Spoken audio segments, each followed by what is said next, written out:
La lecture de presse du jour sur Alliance 92. Le journal Les Nouvelles pour commencer notre lecture de presse en ce mercredi 27 novembre. Grand titre, élection vers des alliances en ordre dispersé. Une campagne mouvementée. Les déclarations de soutien à l'endroit des finalistes de la présidentielle ne cessent d'affluer alors que la campagne débutera bientôt. Partis politiques, plateformes et même candidats aux législatives se succèdent pour faire part de leur soutien au 3e ou au 33e candidat. C'est ici la légende qui accompagne ce grand titre, élection vers des alliances en ordre dispersé. L'éditorial à tout prix, tel est le titre ici donné par le journal Les Nouvelles.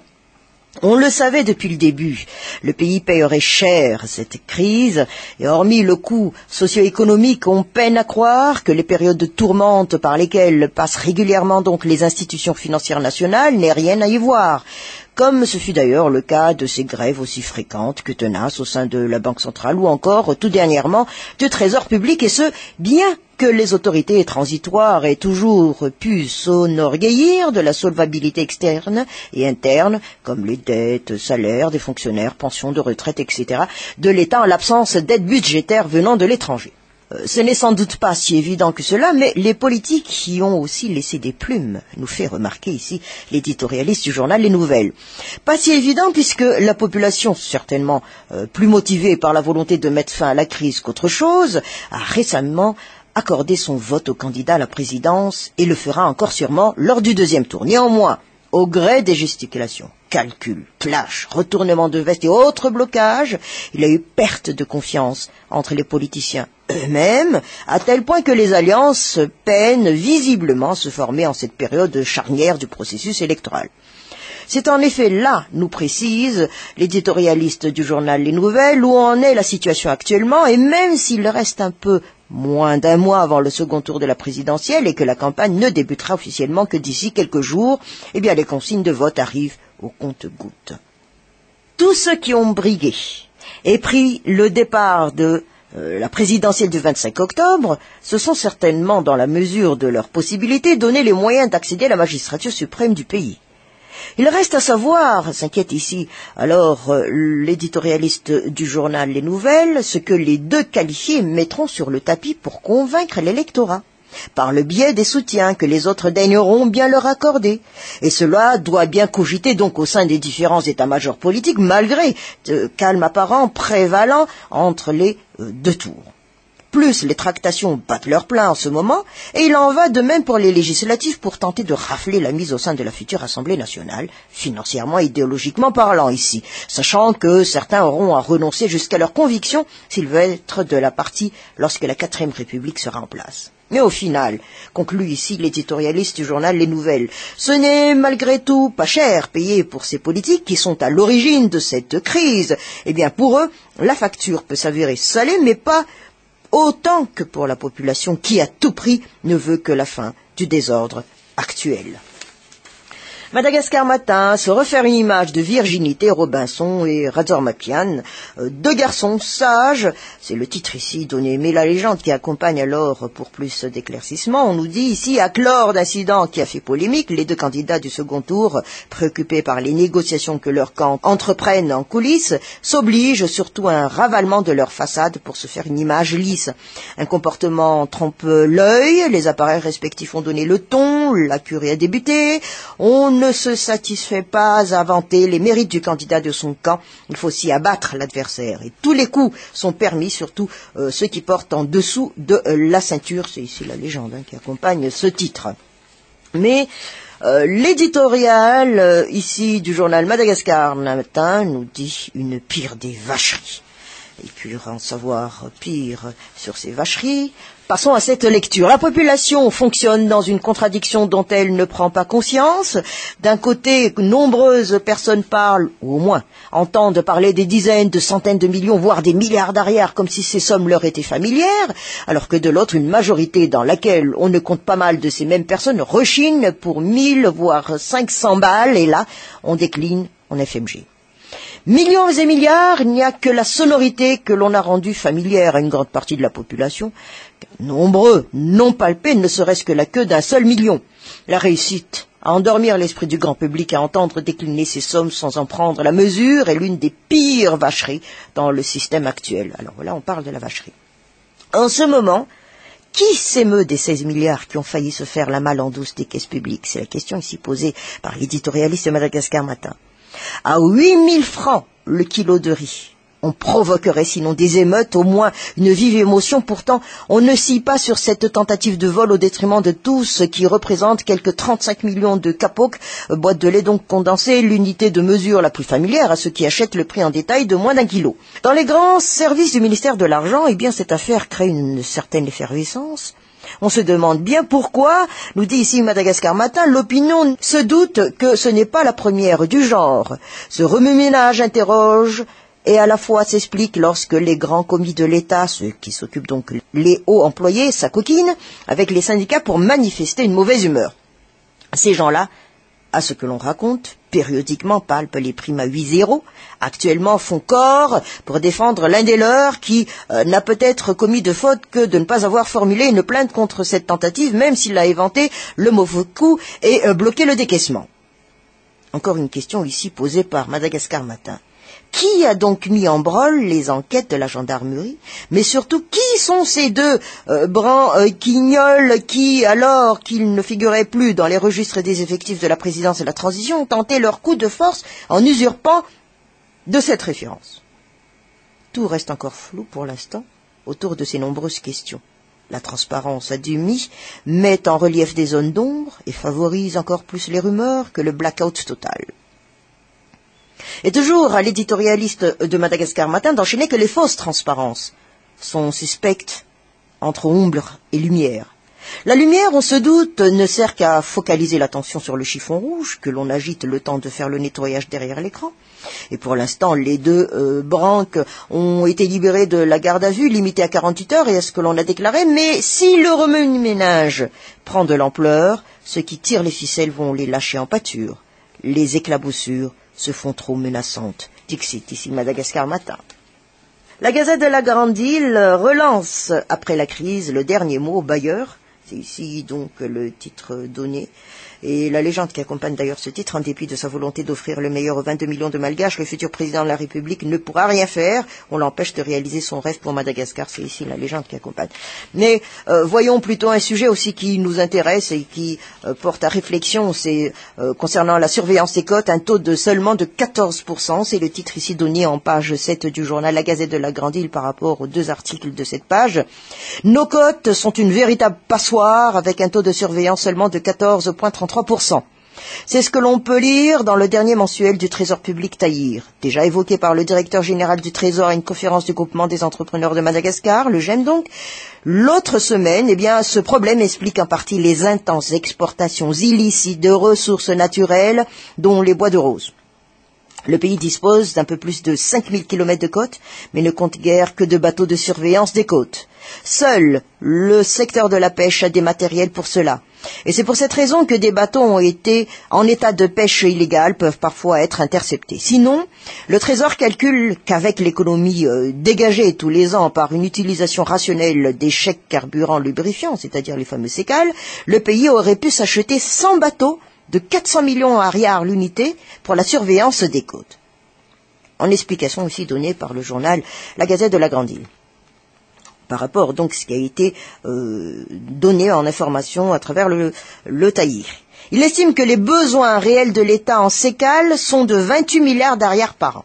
Mais les sécales en circulation tendent à croître de 42 milliards d'arières en 2008. Ils ont atteint 70 milliards d'arières en moyenne par an de 2009 à 2012. Et le Trésor parle, et je cite, d'un nouvel instrument de change pour bien des responsables étatiques d'une utilisation à outrance, voire sauvage, des sécales. Fin de citation. La faible surveillance des côtes, si on revient donc sur le sujet, à travers cet article de la Gazette de la Grande Île, la faible surveillance des côtes en est une des illustrations de cette situation dans leur dernier numéro de son bulletin pour ce mois de novembre. Le Trésor soulève d'autres problèmes autour de la mauvaise gestion des deniers publics. Les transferts aux organismes publics d'un montant de 140 milliards d'arières par an en moyenne, ce chiffre atteint donc les 200 milliards en 2012, auraient pu financer la construction de 549 kilomètres d'autoroutes par an, puisque les organismes publics ont déjà leur crédit budgétaire. Et cela signifie, nous dit cet article, l'entière non-pertinence des transferts de crédit à ces organismes alors que le Fonds d'entretien routier, le FER, peine à boucler son budget pour les travaux d'entretien des routes nationales. Et la plupart de ces routes partent en lambeaux depuis 5 ans, date à laquelle les grands travaux routiers ont cessé faute d'aide extérieure. En réalité, nous fait savoir cet article de la Gazette de la Grande Île, le pays peut très bien financer ce genre de travaux s'il dispose d'une politique des finances publiques efficace. Mais les exemples de mauvaise gestion des deniers publics sont légion. Il en est ainsi, par exemple, du flou artistique autour des critères d'octroi des transferts aux organismes privés de 75 milliards d'arrières par an. Le Trésor cite également le compte 2317 appelé également frais du pré-exploitation de 82 milliards d'arrières par an. Il est fréquemment utilisé pour des dépenses de carburant, de consommables informatiques, de location de voitures. C'est un compte fourre-tout qui, de plus, est géré en compte de dépôt. C'est donc la porte ouverte au gaspillage et dilapidation sans contrôle. Nous terminons cet article de la Gazette de la Grande Île. Midi Madagascar, éventuel trouble au second tour. Radzoué la Ratirikepet dans le collimateur, c'est le titre ici donné. Mais parlons de chiffres aussi, mais sur un autre sujet, ici fourni par le journal Midi Madagascar, haro sur l'impunité des auteurs. On parle ici des sévices sexuels sur les enfants. Les statistiques recueillies auprès de la maternité de Buffy-Latanen l'attestent. En 2012, sur 575 victimes de viol recensées et prises en charge dans cette maternité, 527 sont âgées de moins de 18 ans. Et parmi elles, toujours en chiffres donc, 233 sont des enfants de 5 à 14 ans et 39 ont entre 1 à 4 ans. Des cas semblables à celui de la petite Lucia existent bel et bien et concernent des fillettes de plus en plus jeunes. Mais parlons du cas de Lucia. La petite Lucia a particulièrement choqué et ému ceux qui ont pris connaissance de ce sujet. Ce bébé de 18 mois, originaire d'Analala, avait été victime de sévices sexuels perpétrés par 2 individus majeurs. C'était en juillet dernier. Mais ici, on nous fait part donc que les cas semblables à la petite Lucia, donc, existent bel et bien, et surtout concernant, comme il a été déjà spécifié, des fillettes de plus en plus jeunes. Voilà ce qu'a déclaré ici le médecin directeur adjoint technique de la maternité de Buffy-Latanen. Les données statistiques de cet établissement font état de cas de plusieurs dizaines d'abus sexuels par mois, pris en charge par des médecins. Toujours en chiffres donnés et en illustration ici par Midi Madagascar, autour de 50 cas par mois en moyenne avec des pics qui dépassent les 60 cas certains mois de l'année. 64 en juillet 2011, 67 en février 2012, 64 en mars 2012. Et ces chiffres ne reflètent bien entendu que les cas connus et traités par les services de cette maternité. D'autres cas réglés à l'amiable ne sont connus ni de la justice ni des forces de l'ordre. Outre les cas d'inceste très fréquents, la triste tendance des dernières années vers les viols perpétrés lors des actes de banditisme, les bandits ne se contentent pas de dérober des sommes d'argent et des objets de valeur tels les bijoux en or, mais abusent également des petites filles, des adolescentes ou des femmes. L'impunité dont bénéficient certains auteurs de tels abus sexuels indigne au plus haut point les familles des victimes. Et ainsi, donc, des réseaux de plateformes d'échange se sont mis en place et font partie les différents ministères et de la société civile, et ce justement afin d'élaborer des stratégies visant à protéger efficacement les enfants.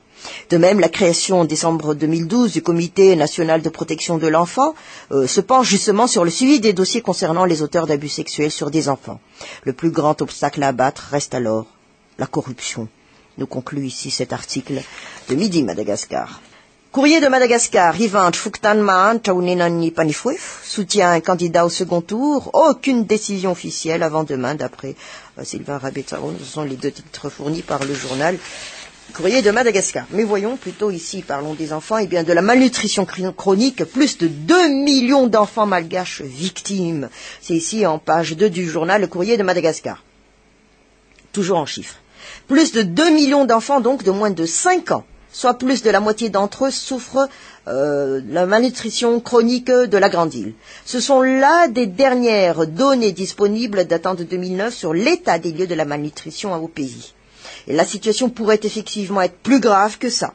Ceci compte tenu du fait que plusieurs mères se trouvent au chômage et survivent avec moins d'1 € par jour en raison de la crise politique et économique qui dure depuis presque 5 ans dans le pays. À Courrier de Madagascar de nous informer encore à travers cet article ici que Madagascar est classé au 6e rang mondial des pays les plus touchés par ce fléau, plus méconnu que celui de la malnutrition aiguë, dont les images d'enfants dénutris sont plus que spectaculaires. Et dans un centre public du 6e arrondissement, donc ici une illustration donnée par Courrier de Madagascar, et ce en Bouimanarn, environ 800 jeunes femmes, jeunes mères plutôt, viennent chaque mois peser leur enfant. Mais ici, elles apprennent aussi des recettes pour mieux équilibrer l'alimentation de leur progéniture. Et une jeune mère témoigne, depuis que je connais le centre, je ne donne plus seulement du riz et des pommes de terre à ma fille de 4 ans, mais aussi des légumes verts comme du poireau, mais ce n'est pas toujours possible, car c'est un peu plus cher. Et je n'ai pas de travail. Eh bien, ce centre dispense aux mères de famille donc une assistance pour éviter la malnutrition. Et pour surmonter par exemple la barrière du coût des denrées alimentaires, le centre leur propose aussi de leur apprendre à faire un petit potager et à plus souvent conserver leurs aliments en faisant des bocaux. Et on achève notre lecture de presse de ce jour avec l'Express de Madagascar. Antananarive, la capitale, cherche un PDS, c'est le titre ici donné. Mais du phénomène qui s'est passé hier, météorologie, un nuage vertical sème la panique.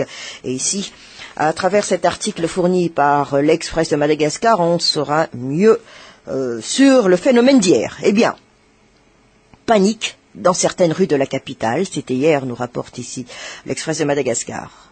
Début d'un tourbillon, un nuage, une longue queue qui va se transformer en éclair. Eh bien, telles sont les interrogations des Tanariviens en voyant l'apparition d'un phénomène vertical en forme de queue de rat pendant un quart d'heure en fin d'après-midi hier. Et certaines personnes des environs d'Anjahar, d'Anusva, Bouimanarn ont même éteint leurs portables, les appareils électroménagers, de peur que le phénomène ne frappe tout ce qui est électrique. La direction de la météorologie d'Ampindenoum a indiqué qu'il s'agissait d'un nuage appelé cumulonimbus, ce qui est apparu dans le ciel était un nuage que nous appelons cumulonimbus. Il n'y a rien d'inquiétant parce que ceci se forme souvent en période de pluie et n'aura pas d'impact sur les conditions météorologiques. Voilà ce qu'affirmait la source auprès de la direction de la météo. L'apparition du cumulonimbus a toutefois suscité la curiosité plus d'un. Dans les réseaux sociaux Internet, les spécialistes en météorologie parlent d'un début d'une grave condition météorologique. Mais toujours à travers cet article de l'Express de Madagascar, on nous fait part que la formation du cumulonimbus serait favorisée par des conditions chaudes et humides près de la surface, mais plus froides et sèches en altitude. Quoi qu'il en soit, la météo de ces derniers temps inquiète la population, si on ne parle que de la température pouvant atteindre même 33 degrés Celsius. Et selon les sapeurs-pompiers de Tsarlalan, eh bien, 40% des évacuations sanitaires sont liées à la chaleur. Il est alors important que la population sache ce qui se passe.